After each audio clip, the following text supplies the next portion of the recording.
খোলা নীল আকাশ আর বিস্তৃত সবুজ মাঠে ঘেরা এক অপূর্ব জঙ্গল। সেই জঙ্গলে বাস করত বিভিন্ন ছোট বড় নিরীহ প্রাণী। এদের মধ্যে ছিল হরিণ, বানর, খরগোশ, কাঠবিড়ালি, সজারু, শিয়াল, আর ছিল একদল ঘোড়া। এই জঙ্গলের সব প্রাণীদের মধ্যে ঘোড়া ছিল সবচেয়ে বড় আর শক্তিশালী। এরা সংখ্যায়ও ছিল সবার চেয়ে বেশি, আর এই কারণে ঘোড়াদের দাপট, আধিপত্য ও মর্যাদাও ছিল সবার থেকে বেশি। তবে তাদের এই দাপট আর আধিপত্য কারো জন্য ক্ষতিকর ছিল না, বরং সব প্রাণী যার যার মতো করে মিলে মিশে সুখে শান্তিতে এই জঙ্গলে বাস করছিল। সুখে শান্তিতে বাস করলেও সবার মধ্যে একটা অস্বস্তি ছিল, আর এই অস্বস্তির কারণ ঘোড়াদের নিজেদের মধ্যে দ্বন্দ্ব। এই জঙ্গলে শুধু দুই রঙের ঘোড়া ছিল, সাদা আর কালো। রঙের ভিন্নতার কারণে তারা দুই দলে ভাগ হয়ে গেল, আর দুই দলই নিজেদের অন্য দলের চাইতে শ্রেষ্ঠ বলে দাবি করতে লাগলো। সাদা ঘোড়ারা বলতে লাগলো, সাদা রং শান্তি, পবিত্রতা আর সত্যের প্রতীক, তাই তারাই শ্রেষ্ঠ। ওদিকে কালো ঘোড়ারা বলতে লাগলো, কালো হলো দৃঢ়তা, শক্তি আর বাস্তবতার প্রতীক, তাই আমরাই শ্রেষ্ঠ। জঙ্গলের সব প্রাণীরা মিলে ঘোড়াদের এই দ্বন্দ্ব মেটানোর চেষ্টা করতে লাগলো। বিভিন্ন উপায়ে, বিভিন্ন যুক্তি তর্ক, কোনো কিছুতেই তারা কোনো ভালো সমাধানে আসতে পারল না। শেষমেশ পেঁচা পরামর্শ দিল, দুই দলের মধ্যে যে দল সংখ্যায় বেশি সে দলকেই শ্রেষ্ঠ ঘোষণা দেওয়া হবে। ঘোড়াদের দুই দলই প্রস্তাবে রাজি হলো, কিন্তু সেখানেও সমস্যা দেখা দিল। গুণে দেখা গেল দুই দলই সংখ্যায় সমান। এভাবেও সমাধান না পেয়ে সবাই হাল ছেড়ে দিল, আর ঘোড়াদের এই দ্বন্দ্ব নিয়েই দিন কেটে যেতে লাগলো। তারপর একদিন জঙ্গলে হাজির হলো এক নতুন প্রাণী। সাদা কালো ডোরাকাটা এক বড়সড় জেব্রা। সে ছিল খুবই চতুর। সে সবখানে সুবিধাজনক অবস্থানে থাকতে চাইত। সে সবসময় নিজের সুবিধা মতো কথা বলতো।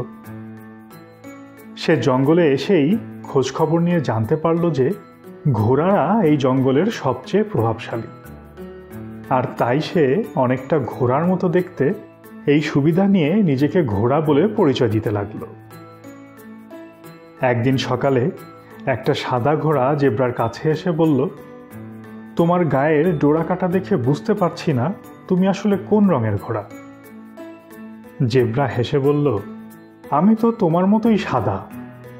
এই বাড়তি কালো রঙগুলো আমার একেবারেই পছন্দ না। আসলে আমি ভেতর থেকে একদম সাদা আর উজ্জ্বল। সাদা ঘোড়া খুশি হয়ে বলল, বাহ, তাই তো মনে হয়েছিল। সাদা মানেই পবিত্রতা আর সততা। কিছুক্ষণ পর কালো ঘোড়া এসে একই প্রশ্ন করল, তুমি সাদা না কালো? জেব্রা এবার বলল, আমার এই সাদা দাগগুলো বাইরের আবরণ মাত্র।